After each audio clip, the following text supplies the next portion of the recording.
Oke, baik Pak Wakil Ketua, terkait dengan hasil kerja Pansus LKPJ DPRD Kabupaten Maluku Tenggara terhadap LKPJ Bupati Maluku Tenggara tahun 2019, kami dengar bahwa sudah selesai agenda bersama dengan OPD dan ada pembentukan beberapa pansus lanjutan menindaklanjuti apa yang telah dievaluasi. Mungkin bisa disampaikan. Baik, terima kasih.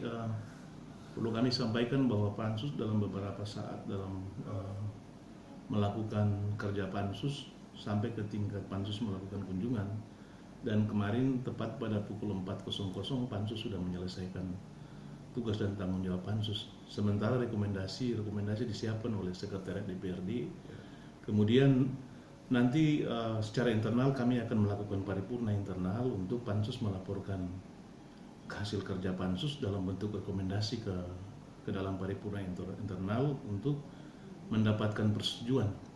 Sudah barang tentu ada hal-hal yang kemudian mungkin pansus melewati secara de facto di lapangan, mungkin ada hal-hal yang merasa kurang.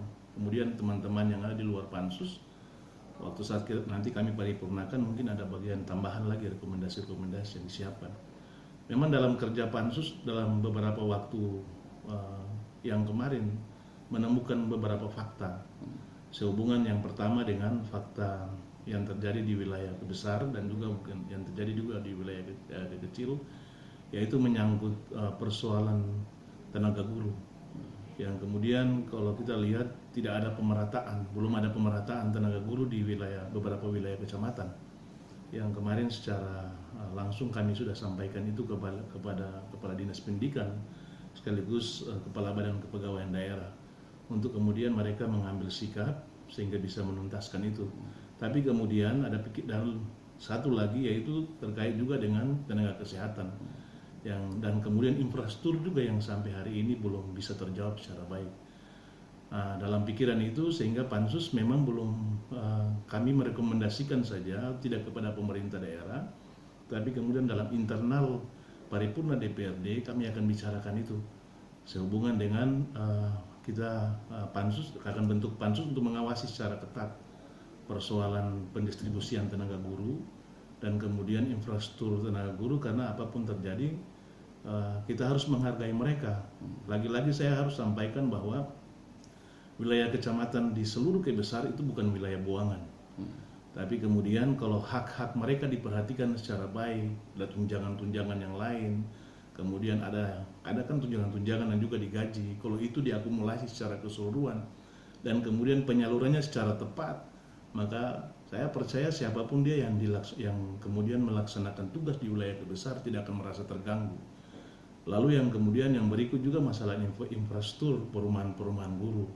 Karena ketika kita menempatkan mereka di sana, satu hal yang jadi persoalan serius itu adalah persoalan perumahan guru. Karena mereka tidak mungkin bertindak sebagai anak piara yang lalu tinggal di rumah masyarakat. Nah ini kemudian menimbulkan beban, mana mereka berpikir terhadap proses belajar mengajar, berpikir tetap terhadap makan minum, tidur mereka juga tidak nyaman. Bukan persoalan masyarakat tidak mampu, bukan. Tapi sebagai orang yang tinggal di rumah orang pasti berpikir makan minum bagaimana. Nah ini menjadi beban. Jadi kita berharap supaya memang kita tahu bahwa selama ini proses perumahan guru yang banyak kita dapat bukan keluar dari APBD, semuanya dari DAK.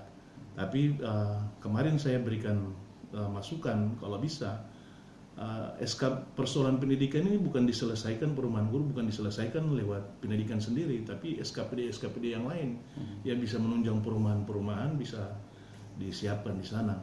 Nah dasar itulah kemudian pansus menyampaikan pikiran pansus nanti waktu saat paripurna internal untuk DPRD akan mengeluarkan 2 pansus, 1 terhadap pansus dana desa, 2